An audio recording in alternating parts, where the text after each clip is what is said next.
Tale of Two Worlds, The Historical Roots of Europe versus America. In 1831, a young French aristocrat named Alexis de Tocqueville set sail for America, embarking on a journey that would produce one of history's most insightful comparisons between the Old World and the New. Almost 2 centuries later, the differences he observed remain strikingly relevant. Today, we're diving into the historical forces that shaped these two distinct Western societies, creating parallel yet fundamentally different approaches to everyday life. Why are European cities more walkable? Why does America lead in air conditioning and coffee culture? The answers lie buried in centuries of divergent development. Our tale begins in the Middle Ages. By 1200 CE, Europe's urban landscape was already taking shape, with cities like Paris reaching populations of 100,000. These medieval cities grew organically around central marketplaces and cathedrals, creating dense networks of winding streets. Venice, Florence, Prague. These weren't planned cities. They evolved over centuries with layer upon layer of history.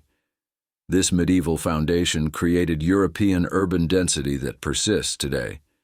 The average population density of Paris is approximately 21,000 people per square kilometer, 4 times denser than Chicago. This density made walking the primary mode of transportation for centuries, establishing a pedestrian culture that's embedded in European DNA.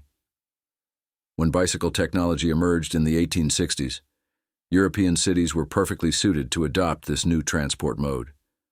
Copenhagen began building dedicated cycle tracks as early as 1892, a full century before America would seriously consider such infrastructure.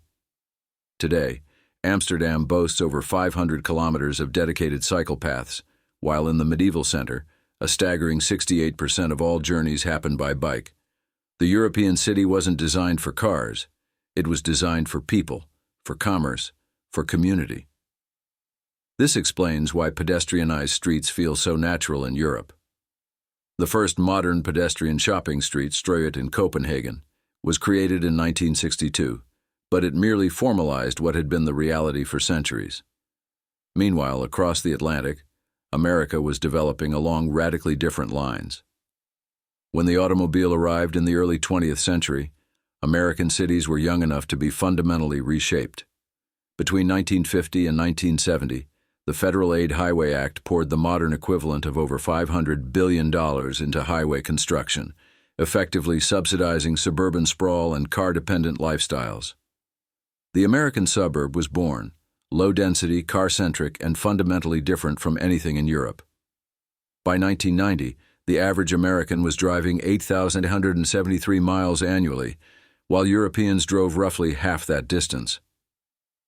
Europe's architectural advantage stems from timing.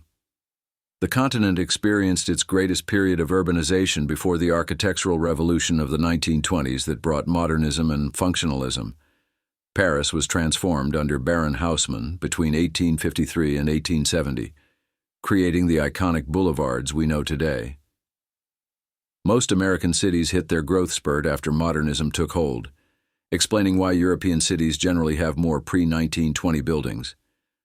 European café culture has roots in 17th century coffee houses, where intellectuals gathered to debate ideas of the Enlightenment. These establishments became essential third spaces between home and work. In Vienna alone, there were over 600 coffee houses by 1900. Modern European café culture is sustained by shorter work weeks, 35 hours in France, and zoning laws that encourage mixed-use development. America's strengths have different historical origins. Take air conditioning. Invented by Willis Carrier in 1902, it transformed American life, enabling population growth in the hot Sun Belt states. Between 1950 and 2000, the population of Phoenix grew by 1,000%, something impossible without AC. Today, over 90% of American homes have air conditioning, compared to less than 5% in many European countries.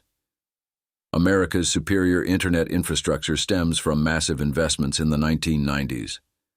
By 1996, the Telecommunications Act deregulated the market, spurring competition and investment. Europe, with its fragmented national telecoms markets, couldn't match this scale. The contrast in capital markets dates back to the early Republic. Alexander Hamilton's financial system, established in 1790, created a robust banking system that financed America's Industrial Revolution. European banking remained more conservative, shaped by centuries of royal monopolies and guild restrictions. Today, venture capital investment in the U.S. is around $130 billion annually, more than double Europe's total. Perhaps most fascinating is the cultural contrast that de Tocqueville observed. In Europe, idleness is still held in honor. This captures a fundamental difference in worldview. The Protestant work ethic that drove American development created a society that values productivity above all. European societies with stronger Catholic and feudal histories maintained greater appreciation for leisure and quality of life. This explains seemingly minor differences like European store closures on Sundays, rooted in Christian traditions of rest, and Americans' preference for powerful showers and effective air conditioning, efficiency over environmental concerns. Europeans accept certain inconveniences in service of tradition, aesthetics, or sustainability. Americans typically prioritize convenience and productivity. Even America's microbrewery revolution reflects this entrepreneurial spirit. When Jimmy Carter legalized homebrewing in 1978, he unleashed a wave of innovation that has grown into over 9,000 craft breweries today, compared to about 2,800 in all of Europe. Yet Europe's greater road density, with approximately 50% more kilometers of road per square kilometer than America, reflects centuries of accumulated network building across a populated landscape.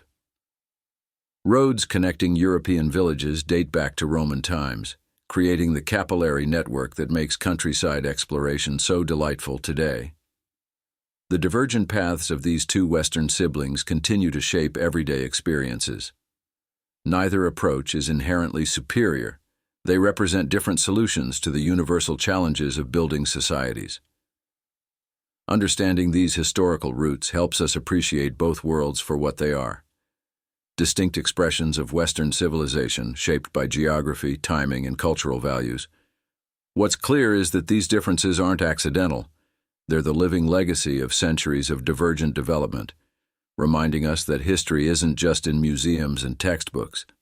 It surrounds us daily in the streets we walk, the buildings we inhabit, and even in how quickly our kettles boil.